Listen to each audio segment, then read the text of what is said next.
Halo sahabat pujian penyembahan, berbahagia sekali kita boleh berjumpa lagi melalui video YouTube ini. Saya berdoa kiranya sahabat pujian penyembahan ada dalam damai sejahtera Tuhan dan senantiasa dilingkupi oleh Roh Kudus Tuhan. Sahabat pujian penyembahan terkasih, doa adalah percakapan dengan Tuhan. Ini bukan sekadar ritual atau kewajiban agama, melainkan hubungan pribadi dengan Allah yang penuh kasih. Dalam doa, seseorang membuka hati, menyampaikan isi pikirannya, dan mendengar suara Tuhan melalui Roh Kudus. Doa adalah jalan untuk mendekatkan diri kepada Allah, mengakui kebesarannya, dan menyerahkan hidup sepenuhnya ke dalam tangannya. Selain itu, doa tidak hanya menjadi sarana untuk memohon sesuatu kepada Tuhan, tetapi juga menjadi tempat di mana kita bisa merasakan kasih dan penyertaannya secara nyata. Dalam Alkitab, doa seringkali digambarkan sebagai bentuk penyerahan diri yang total kepada Allah. Misalnya, Yesus sendiri mengajarkan doa sebagai sarana untuk menyatakan kehendak Bapa di bumi seperti di surga. Matius 6 ayat 10. Doa juga menjadi alat untuk melawan kuasa kegelapan, mencari petunjuk, dan memperoleh penghiburan dalam masa-masa sulit. Sahabat pujian penyembahan, bagi orang percaya berdoa memberikan manfaat yang sangat besar dalam kehidupan orang percaya. Ini adalah 5 manfaat utama berdoa. Yang pertama pastinya, sebagai sarana untuk mendekatkan diri kepada Tuhan. Doa memungkinkan kita untuk membangun hubungan yang lebih intim dengan Allah. Saat kita berbicara kepadanya, kita membuka hati kita dan mendekatkan diri kepadanya dengan tulus. Hubungan ini tidak hanya menciptakan kedekatan rohani, tetapi juga menanamkan rasa damai dan kasih dalam hidup kita. Dalam Yakobus 4 ayat 8 tertulis, "Mendekatlah kepada Allah dan Ia akan mendekat kepadamu." Hal ini menunjukkan bahwa melalui doa, kita tidak hanya berbicara kepada Allah, tetapi juga mengundang kehadirannya dalam hidup kita.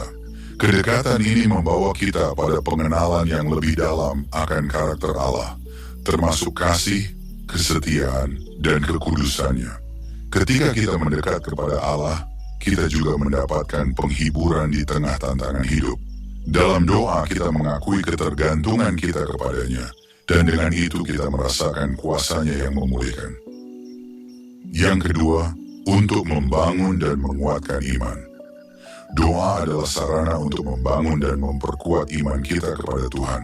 Ketika kita berdoa, kita menyatakan kepercayaan bahwa Allah mendengar dan berkuasa untuk menjawab doa-doa kita. Iman yang bertumbuh ini memberi kita keberanian untuk menghadapi tantangan hidup, karena kita tahu bahwa Tuhan selalu menyertai. Dalam doa kita sering mengingat dan menyebutkan janji-janji Tuhan yang tertulis di dalam firman-Nya. Hal ini menguatkan dan meneguhkan keyakinan kita bahwa apa yang telah Tuhan janjikan akan digenapi pada waktunya. Seperti yang tertulis dalam Markus 11 ayat 24, "Apa saja yang kamu minta dan doakan, percayalah bahwa kamu telah menerimanya, maka hal itu akan diberikan kepadamu." Selain itu, doa membantu kita tetap fokus kepada Tuhan, meskipun berada dalam situasi sulit. Saat kita menghadapi masalah, doa mengingatkan kita untuk menyerahkan segala kekhawatiran dan beban yang kita hadapi kepada Allah, sehingga kita dapat terus berharap dan tidak mudah putus asa.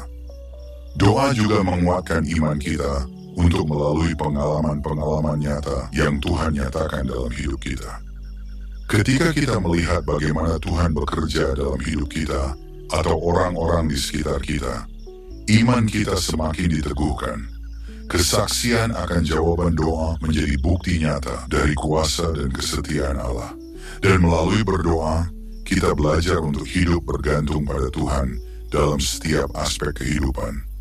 Ketergantungan ini membantu kita tetap rendah hati dan tidak mengandalkan kekuatan sendiri. Sebaliknya, kita belajar untuk mempercayai kuasa Tuhan yang bekerja dalam hidup kita. Yang ketiga, untuk memberikan kedamaian.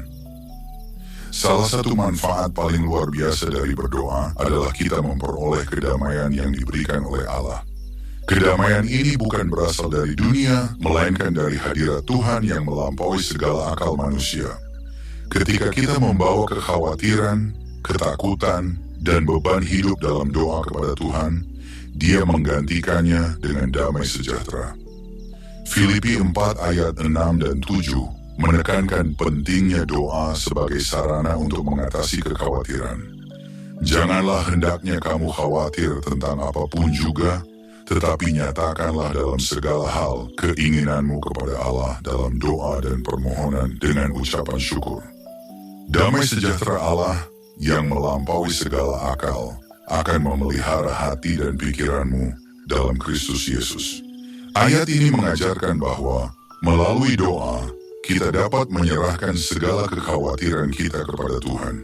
Ketika kita berdoa dengan iman dan rasa syukur, Tuhan memberikan damai sejahtera yang melindungi hati dan pikiran kita dari kekhawatiran dan ketakutan. Kedamaian yang datang melalui doa memungkinkan kita untuk menghadapi tantangan hidup dengan tenang dan percaya diri. Di sini kita belajar untuk mempercayakan segala sesuatu kepada Tuhan, dan melalui doa Roh Kudus menyatakan pada kita bahwa Allah memegang kendali atas segala sesuatu di hidup kita. Bukan hanya itu saja, dalam situasi sulit doa juga membawa penghiburan yang mendalam. Ketika kita merasa lelah atau putus asa dan terpuruk, doa menjadi tempat di mana kita menemukan kelegaan dan pemulihan. Hadirat Tuhan dalam doa membawa ketenangan yang tak tergantikan. Kedamaian ini juga berdampak pada hubungan kita dengan orang lain. Ketika hati kita penuh dengan damai sejahtera dari Tuhan, kita dapat menghadapi konflik dengan lebih bijaksana dan sabar. Kita menjadi pembawa damai di tengah-tengah keluarga, komunitas, dan lingkungan kita. Yang keempat, membawa jawaban dan mujizat. Doa adalah sarana bagi Allah untuk menyatakan kuasa-Nya yang luar biasa dalam kehidupan manusia. Ketika orang percaya berdoa dengan iman, berarti mereka sedang membuka pintu bagi campur tangan Tuhan, baik dalam bentuk jawaban langsung, pertolongan tak terduga, maupun melalui mujizat yang nyata. Yang kelima, dapat melindungi dari godaan dan bahaya. Saudara terkasih, percaya atau tidak, melalui doa, kita bisa memohon perlindungan Allah dari pencobaan dan kejahatan, seperti yang diajarkan Yesus dalam doa Bapa kami, Matius 6 ayat 13. Dan janganlah membawa kami ke dalam pencobaan, tetapi lepaskanlah kami daripada yang jahat. Karena Engkaulah yang mempunyai kerajaan dan kuasa dan kemuliaan sampai selama-lamanya. Amin. Sahabat pujian penyembahan, dalam Alkitab kita dapat menjumpai beberapa tokoh yang setia bertekun dalam doa dan melalui doanya kuasa Allah dinyatakan. Beberapa tokoh-tokoh tersebut diantaranya adalah Daniel. Daniel dikenal sebagai tokoh Alkitab yang setia berdoa 3 kali sehari, meskipun berada dalam ancaman bahaya. Ketekunannya dalam doa membawa perlindungan Allah ketika dia dilemparkan ke dalam gua singa. Daniel 6 ayat 10-22. Kemudian ada Hana. Hana adalah seorang perempuan yang tidak pernah berhenti berdoa untuk memohon seorang anak. Doanya yang penuh iman akhirnya dijawab, dan ia melahirkan Samuel, seorang yang dikenal sebagai Nabi besar. 1 Samuel 1 ayat 8-20. Dan ada Nabi Elia. Elia adalah Nabi yang berdoa dengan penuh kuasa. Doanya menyebabkan hujan berhenti selama 3,5 tahun, dan kemudian kembali turun setelah ia berdoa kembali. 1 Raja-Raja 17 ayat 1 dan 1 Raja-Raja 18 ayat 1. Kekuatan doa tidak dapat disangkal dalam kehidupan orang percaya. Doa bukan hanya sebuah aktivitas keagamaan, tetapi sebuah hubungan pribadi dengan Allah yang penuh kuasa. Seperti yang ditunjukkan oleh banyak beberapa tokoh Alkitab yang baru kita bahas, doa membawa penghiburan, jawaban, dan mujizat yang luar biasa. Nah, saudara terkasih, Berikut adalah 7 ayat Alkitab yang menggambarkan kekuatan dan kedahsyatan doa. Matius 7 ayat 7 dan 8, mintalah, maka akan diberikan kepadamu. Carilah, maka kamu akan mendapat. Ketoklah, maka pintu akan dibukakan bagimu. Karena setiap orang yang meminta, menerima, dan setiap orang yang mencari, mendapat, dan setiap orang yang mengetok, baginya pintu dibukakan. Yakobus 5 ayat 14 dan 16, kalau ada seorang di antara kamu yang sakit, baiklah ia memanggil para penatua jemaat, supaya mereka mendoakan dia, serta mengolesnya dengan minyak dalam nama Tuhan. Dan doa yang lahir dari iman akan menyelamatkan orang sakit itu, dan Tuhan akan membangunkan dia. Dan jika ia telah berbuat dosa, maka dosanya itu akan diampuni. Karena itu hendaklah kamu saling mengaku dosamu, dan saling mendoakan, supaya kamu sembuh. Doa orang yang benar, bila dengan yakin didoakan, sangat besar kuasanya. Matius 21 ayat 22. Dan apa saja yang kamu minta dalam doa dengan penuh kepercayaan, kamu akan menerimanya. Markus 11 ayat 24. Karena itu aku berkata kepadamu, apa saja yang kamu minta dan doakan, percayalah bahwa kamu telah menerimanya, maka hal itu akan diberikan kepadamu. Markus 9 ayat 28 dan 29. Ketika Yesus sudah di rumah dan murid-muridnya sendirian dengan dia, bertanyalah mereka, mengapa kami tidak dapat mengusir roh itu?